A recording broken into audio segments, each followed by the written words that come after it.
Hello ladies and gentlemen, it's Flint again, your host, and welcome to the second part of my loadout recommendations for newer players. And as I said it in the first part, this one here is just about trading of rare commodities, so no bounty hunting. And because of this, the focus on this build here was first the jump range, which is effectiveness, and second, cost, because it is especially for newer players. And as a base here I chose the adder as a ship, even though this is more expensive than the hauler. I chose this over the hauler for a few reasons. The first one being that you have one internal compartment more than the hauler, and the second one, you can fit higher tier internals in here, and the third, you have two more weapon hardpoints, which I will talk about later. But let's go in and see what I put in here as a recommendation. It's the same with the Viper. I just stick here to the stock lightweight alloys, but then I have put in here the D2 over the D3 power plant. So why have I chose this special thing here? First of all, the D is the lightest, as I said in the first video. And this is here for the laden jump range, and I chose the 2 over the 3 because of the cost and because we don't need more, since for this loadout here we have a deployed power use of 6.67 megawatts and the power plant here provides 7.2, so this is just fine. The same thing here is for the thrusters. First of all, the D for the lightweight thing and for extending the jump range, and the second class here is due to the fact that the maximum mass here will not exceed 80 tons or 81 tons here. In fact, the maximum mass here will be 78 tons, so the D3 is not necessary. You can stick with the D2 and save money, because as I said, this is on a budget. What gets a little bit deeper in your pocket is the frame shift drive, and I chose a C3 here as a compromise between cost on the one hand and effectiveness, meaning again the jump range on the other hand.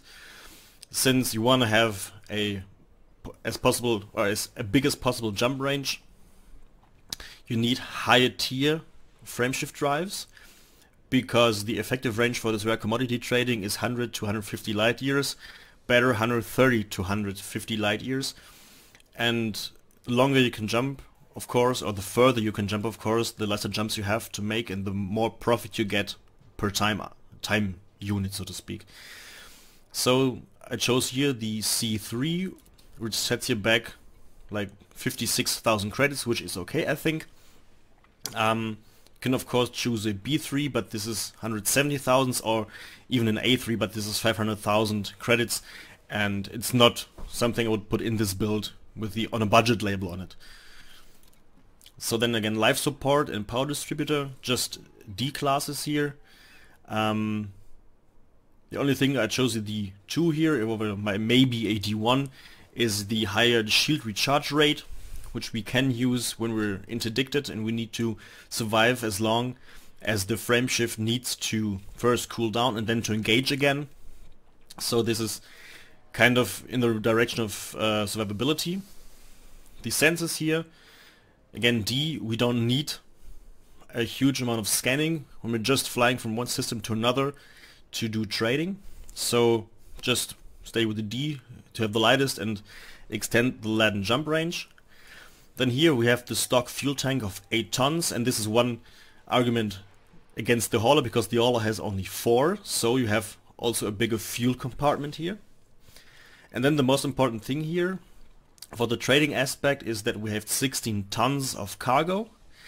Even though I said in the last video that some rare occasions you have like up to 30 tons of the rare commodity, usually you have less than 16 tons. So with 16 tons for a beginner you are definitely kitted out. And the next thing here is, I'm rushing a little bit because I wanted to keep it a little bit shorter than the other one. The next thing is the fuel scoop again, so that you don't have to make breaks in between, but can refuel during your voyage just by orbiting the suns. For example, if you jump into a system and the next system is in your back, you can just fly one turn around the sun, do fuel scoop, and you have scoop fuel, as I said, and you're aligned with your flight direction. And if you do this for like 3 or 4 suns on your journey, you don't need to make any breaks. For the shield generator, I chose a C over the D just because of survivability. Again, it's the same thing as here with the power distributor. If we're pulled out of hyperspace during our flights, we just want to survive as long as possible. So, just for the hard points here, I stuck with just the stock pulse lasers here, because this is not for fighting. This is just for extending your jump range, which we have here around 13 light years. And of course you can put some medium hardpoint in here, but I just wanted to save weight and money. So the question is, how much does this loadout cost you? And if you pay something, of course you get something back from the components you sell. It sets you back around 180,000 credits, which is quite a little bit, but you can get this quite fast. So I'm here, as I said, in the altar system, as I said in the first episode, because of the commodity called Altarian skin. Okay, this is very little supply here. Usually you have 10 to 16, 15, 16 tons, sometimes 20. But just to show it off, I'll buy here these 6 tons. And I've chosen a system which is around 140 light years away. And this is, as you can see here, 10 jumps. And I'll cut the video here, fly to the system, and then you can see how much money I really made from this. So, see you in a few minutes. So for you, it was just a few seconds. For me, it was a few minutes, so sorry for the last kind of wrong comment. Was my perspective. What the hell. I'm, as you can see here, on the way, and I just want to show you something here.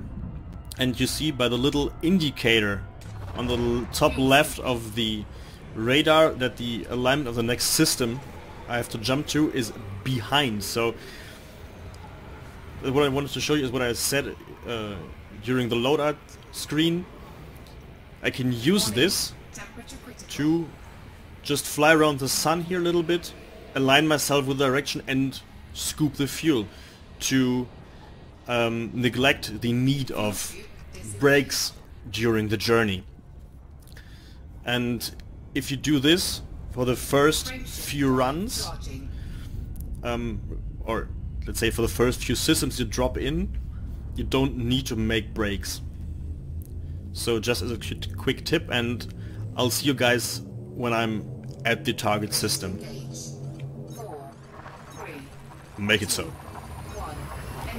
So, I'm on my way in here to my destination, the Crabman terminal, in a system approximately 140 light years away, and here with a view of the adder, I'm going to switch in, don't want to run into anything. So, I'm going to land now, and then we'll see how much profit this one flight brought us, and see the possible outcome you can have by trading the rare commodities in the first place and your cost effectiveness relationship. So let's see if I can land here, or if I can or if I like screw it up, because sometimes it works pretty fine, sometimes I screw it up, but it looks kind of good, so bring it down gently. Yes. Okay. Then let's go to the support services and see how much profit we made with these 6 tons of Altarian skin. So here they are, and you see we sell them for almost 16,000 credits, and the profit is 15,000 credits roughly. So these 6 tons we had here brought us around, let's say, just 90,000 credits. So for like 15 minutes run, 90,000 credits. If you're lucky and there are for example, from the Altarian skin I had here, we have like 12 tons or 15, 16 tons. You can get back your investment for the adder with one run. And if you repeat this, you can make a lot of money in a short period of time and get rid of the adder, for example, or build it into a mining ship, or just keep the adder and go to the Viper, for example. So what I want to show you is that you can make a good amount of profit in a short amount of time with just a little investment. And I hope I can I hope I could sorry, I hope I could help you with this. And yeah, basically that's it for this part, and I thank you for your time, and we'll see us in space. Flint out.